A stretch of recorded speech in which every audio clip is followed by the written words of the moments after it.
Здорово! Нашел я тут кое-что годное посмотреть. Канал называется Утопия Шоу, и вроде как говорят, что это интересно. Ну не знаю насчет интересно, это будет первый видос, который я оттуда смотрю. Называется этот видос «Ты бы такое никогда не загуглил, номер 3». Ну и что? Давайте посмотрим, чего бы я никогда не загуглил, и правда ли это или нет. А вдруг бы я такое загуглил? Ну в общем ладно, давайте смотреть и посмотрим, что там такого интересного. Поехали!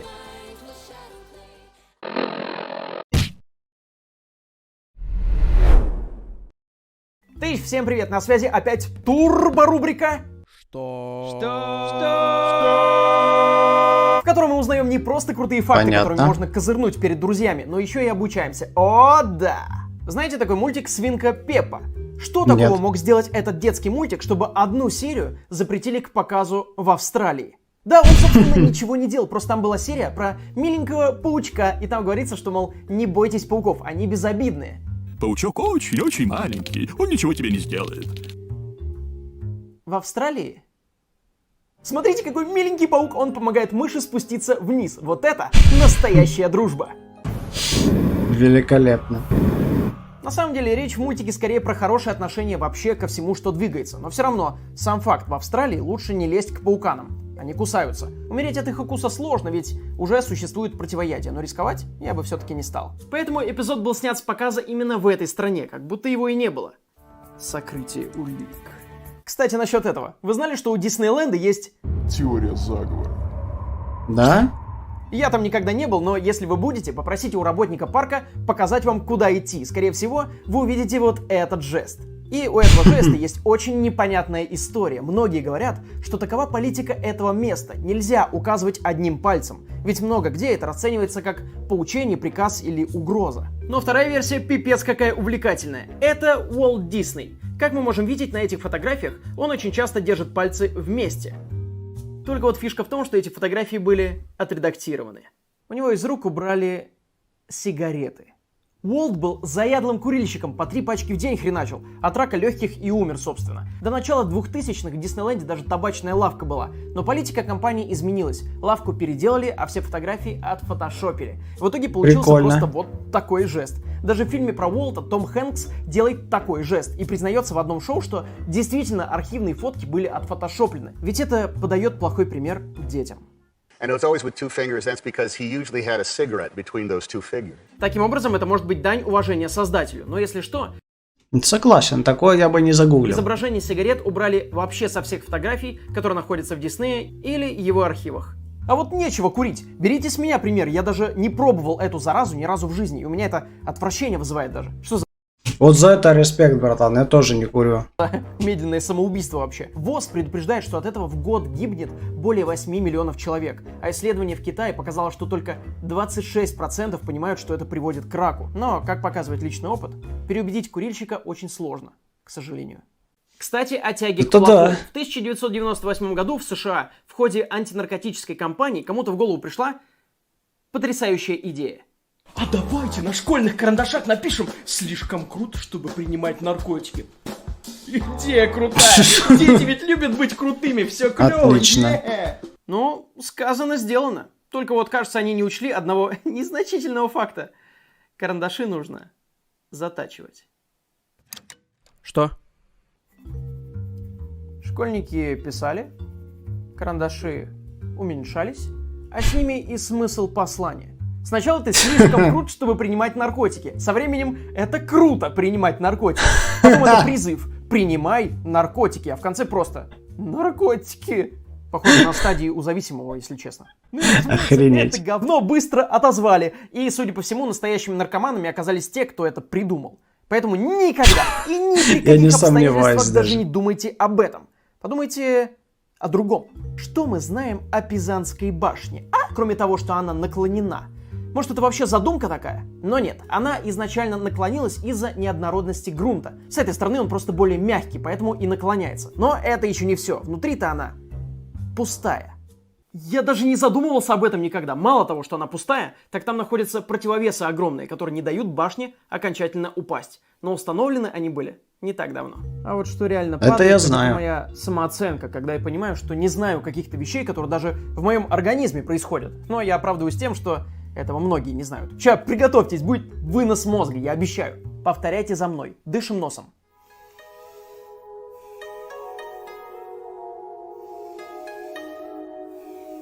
И все Что? больные сейчас такие: ты чё, быканул сейчас, да? Вот-вот. Но если у вас не заложен нос, то вы должны вдохнуть и выдохнуть, как всегда, правильно? А что, если я вам скажу, что вы все время дышите только одной ноздрёй? Что? А теперь попробуйте по очереди подышать одной и другой.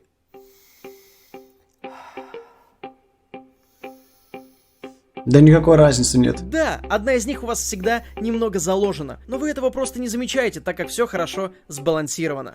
А через пару часов попробуйте еще раз, и они поменяются. Это называется назальный цикл. Он контролируется нервной системой, и в основном вы это замечаете во время болезни, когда зачастую сильно Хрена заложена се. только одна ноздря. Это удивительно! Но еще более удивительно, что ученые точно не знают, зачем это нужно. Основная версия, что таким образом идет оптимизация увлажнения слизистой, чтобы все работало как надо. Все, что я сказал, вроде как не касается людей, у которых перегородка искривлена. А теперь понять бы, как все это забыть и перестать замечать. Как люди не замечают небольшой островок в Шотландии, который называется Папа Уэстрей.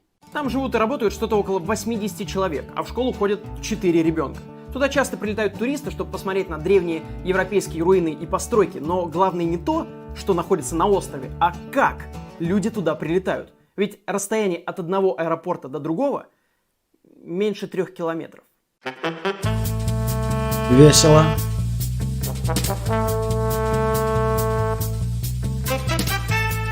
Это был весь полет. Таким образом, самый короткий пассажирский перелет занимает всего минуту, а при попутном ветре даже меньше. По прибытию людям даже выдают сертификат, Неплохо. что они поучаствовали в самом коротком перелете. У меня вот вопрос, безумно важный лично для меня.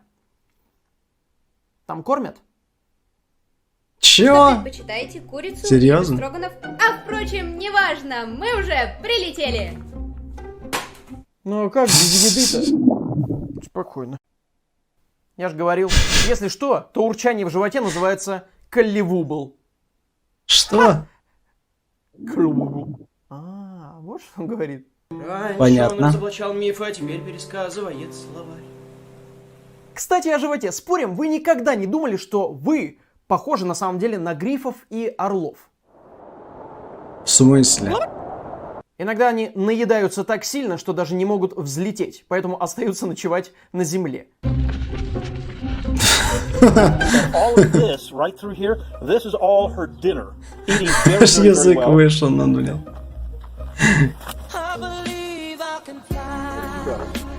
Да, не такие же, как мы. Разница только в том, что мы не становимся из-за этого добычей для более крупных хищников.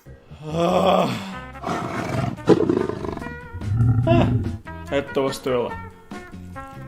А чтобы не удивляться этому, нужно быть начитанным. Ответьте только честно. Любите читать? Я очень люблю, только с моим графиком это очень нечасто получается делать. Я покупаю Я книги тоже. каждый месяц, но многие просто ждут своего часа. А есть такая книга, которая не станет ждать. Вот такая она дерзкая. Одно аргентинское издательство выпустило книгу, которая называется «El libro que no puede esperar».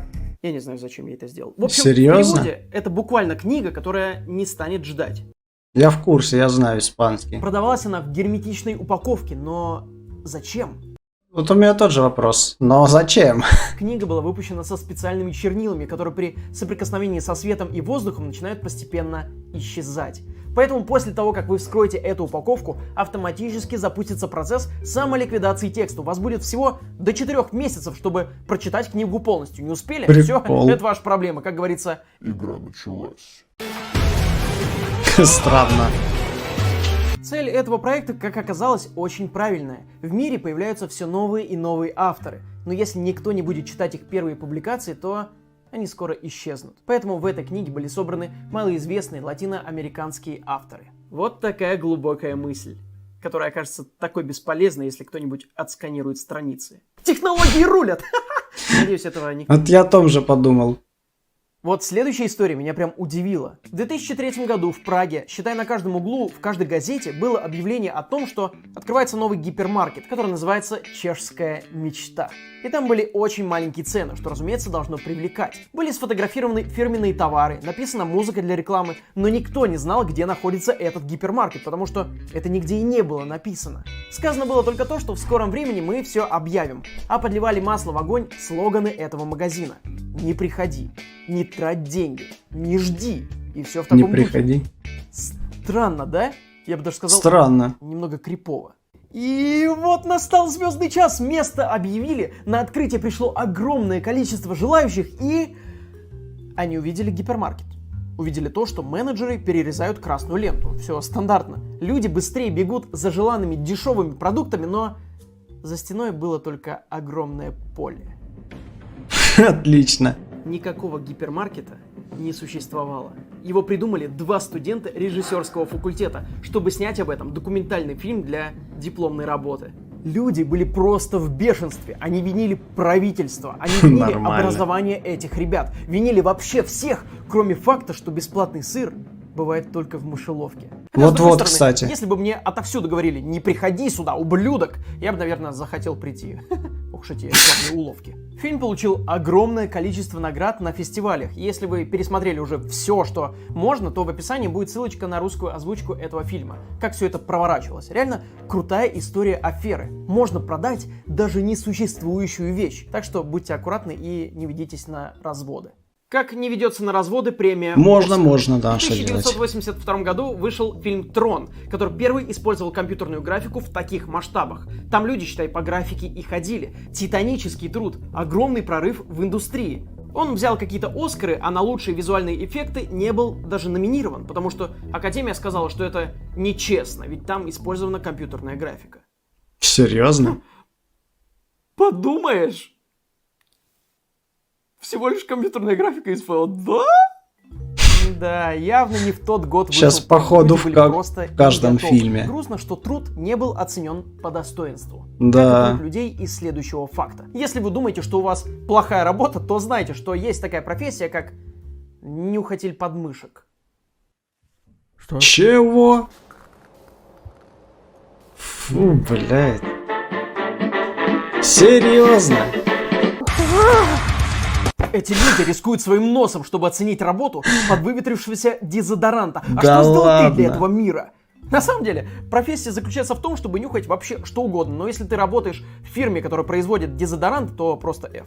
Факт, который просто есть. От него ничего не поменялось. Но следующий не из таких. Помянем. Готов спорить, вы ничего не знали о школьных автобусах. Это уже один из символов американской культуры, и у него не просто желтый цвет, а специальный желтый, который скорее оранжево-желтый. Но цвет так и называется — желтый школьный автобус. Но немногие задумывались, что этот цвет имеет идею. Еще в 1939 году был принят стандарт по цвету, ведь именно на этом цвете черная надпись была видна лучше всех ранним утром. А все потому, что желтый цвет реально удивительный. Это самый заметный цвет в любой ситуации, и именно к этому приходят исследования. Поэтому этот цвет ассоциируется с предупреждением. Желтые знаки предупреждения, а не опасности. Желтый автобус, внимание, едут дети. Желтый знак светофора, спасательные вертолеты, спецкостюмы и так далее.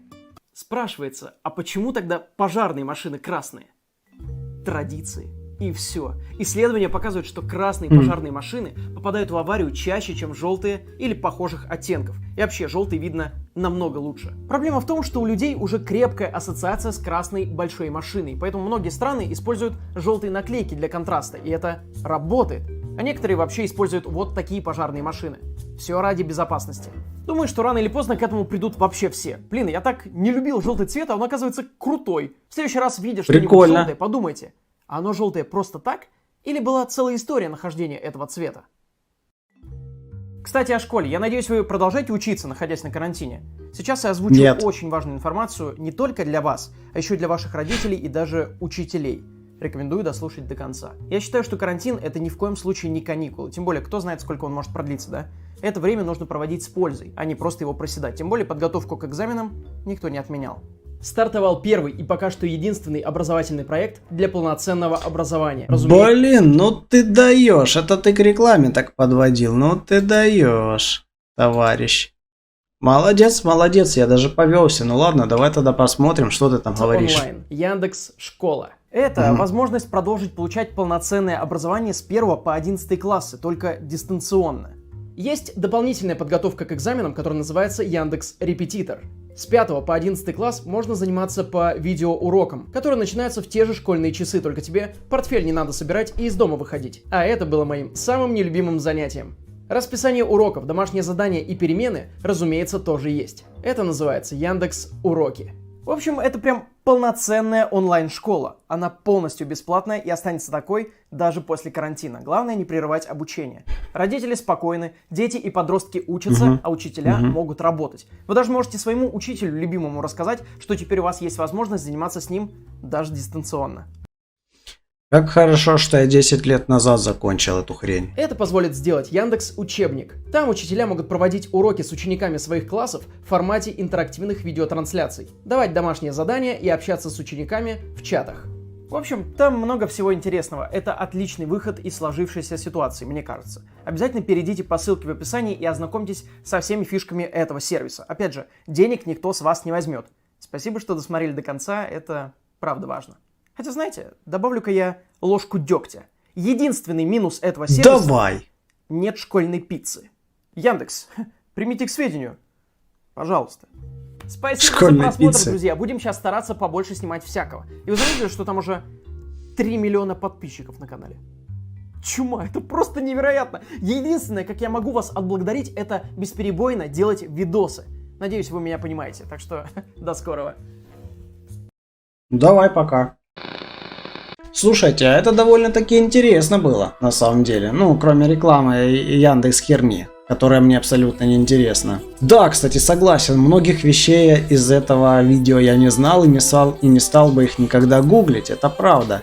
Ну, кроме Пизанской башни, об этом я уже давно знаю, это нужно для того, чтобы она, ну да, дальше не падала, потому что это уже, можно сказать, национальный туристический объект, и если его не будет, то это просто минус доход. Это только в России не понимают о таких вещах и всем на все насрать, а в той же Италии туризм это одна из важнейших отраслей, так что они смотрят за своими памятниками и делают это очень даже на хорошем уровне. Ну что, интересный был видос, думаю, будем дальше смотреть эти видосы. Мне, по крайней мере, понравилось. Это уже более познавательно, чем смотреть фотогалерею с 2015 года. Ну а на этом все. С вами был V92 и Утопия Шоу. Ты бы никогда такое не загуглил. Всем удачи.